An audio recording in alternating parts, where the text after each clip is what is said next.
Pessoal, então, mais uma vez eu espero que esteja tudo bem com vocês. Então, a gente vai falar um pouco hoje sobre matriz, né?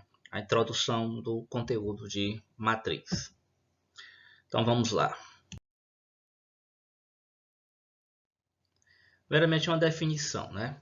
A matriz ela pode ser definida como uma tabela, onde os valores são dispostos em linhas e colunas, né? Entendam linhas no sentido horizontal e colunas no sentido vertical, né? A diferença fundamental entre uma matriz e uma tabela normal é que na matriz representamos apenas os dados numéricos da tabela, para que os cálculos sejam facilitados. Então, por que uma matriz não pode ser confundida com uma tabela? Porque a tabela você vai ter dados tanto numéricos como também você vai ter definições, né? Você vai ter cabeçalho, você vai ter palavras que vai identificar aquela tabela, né? Na matriz você vai se ater apenas à parte numérica. Então, a matriz, né, é apenas os dados numéricos da tabela, certo, pessoal? Então vamos já ver um exemplo.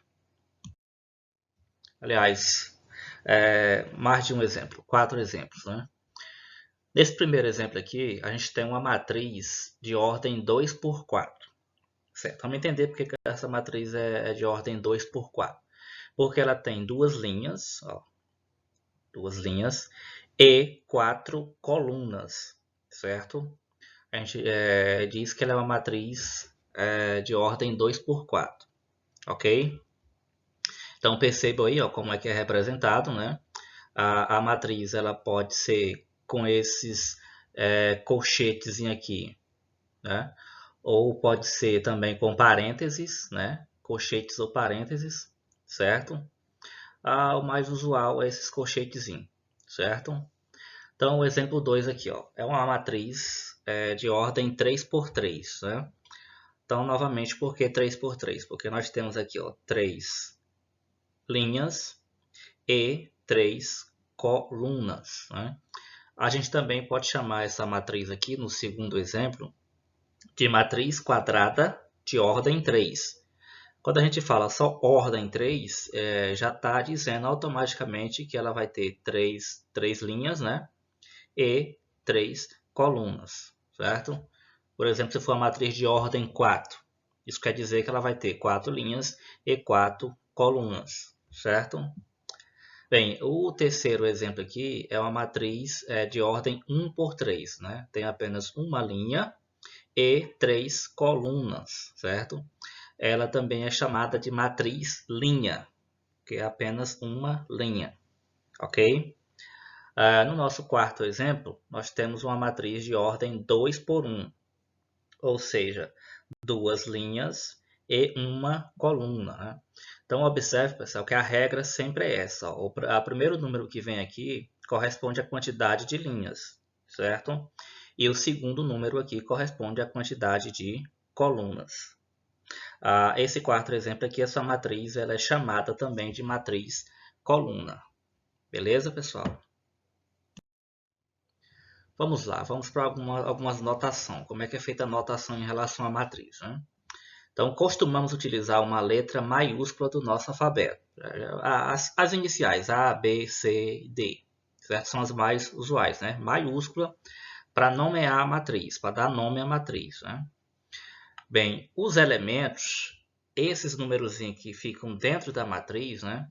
Então, utilizamos a mesma letra com a qual batizamos a matriz, sendo minúscula, certo? Então, se você batizou a matriz de matriz A, os aíndices, que a gente chama de aíndices, eles serão todos minúsculos, né? Seguida de dois índices que indicam sua posição na tabela, né? Então, nós temos aqui o A e J, né? Onde esse I é o elemento que vai corresponder à coluna, né? A linha, no caso, e o J corresponde à coluna. Então, observe que nós temos aqui um I e um J, né? O primeiro, o Izinho, corresponde à linha e o J vai indicar a coluna. Como é que é isso?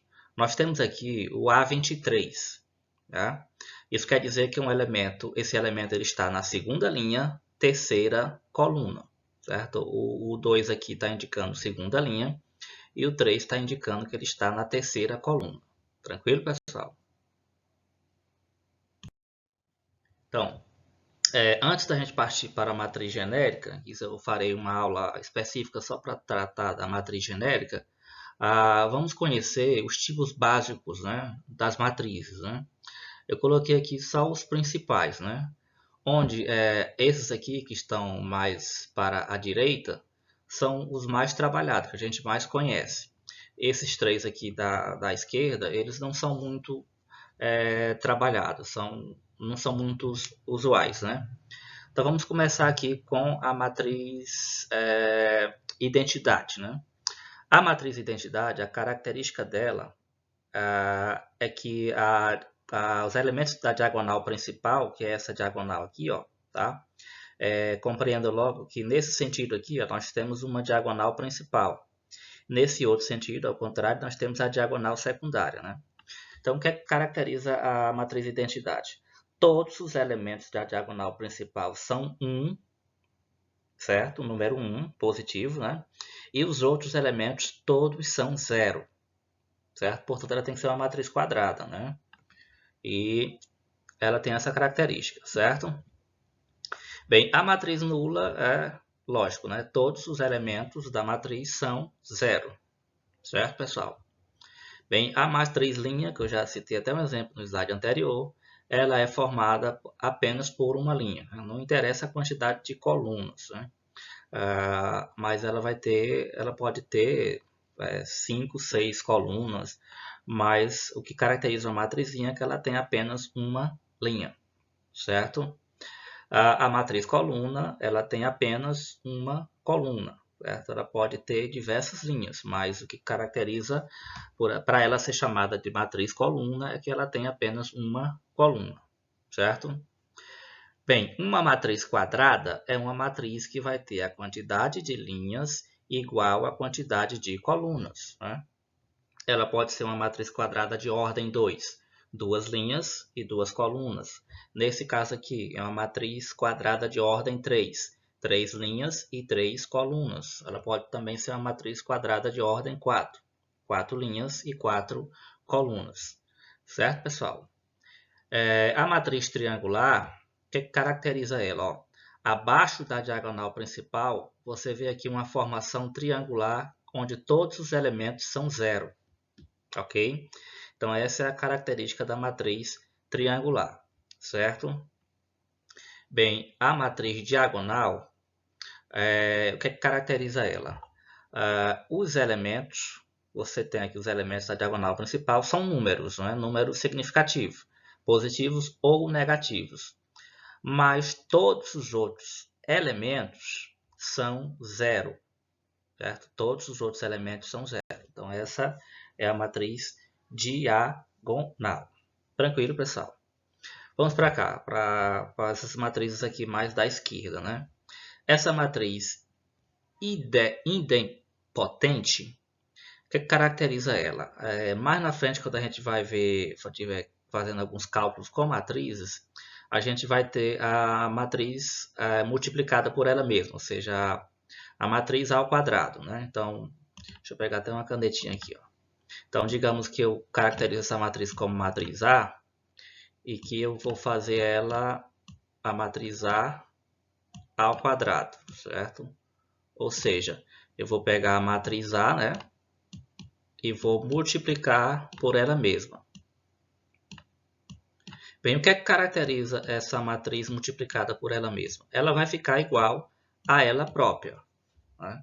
Então, quando acontece esse caso, quando você pega uma matriz e multiplica por ela mesma, e que o resultado dessa multiplicação for igual à própria matriz, a gente diz que essa matriz é idempotente, ok? Bem, e uma matriz nilpotente? Tem a ver com potenciação também.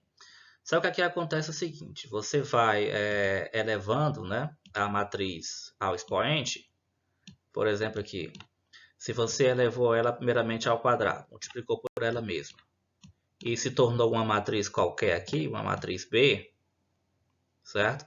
E se você pega essa matriz B aqui, e você multiplica ela ao quadrado novamente, O que é que vai acontecer? Se em determinado momento você achar essa matriz aqui, no final dessas potenciação, você achar uma matriz nula, vamos relembrar aqui o que é a matriz nula. Matriz nula é aquela onde todos os elementos são zero, né? Então, digamos aqui, você vai exponenciando, né? Se você achar ela anular essa matriz, você diz que essa matriz ela é nilpotente, tá?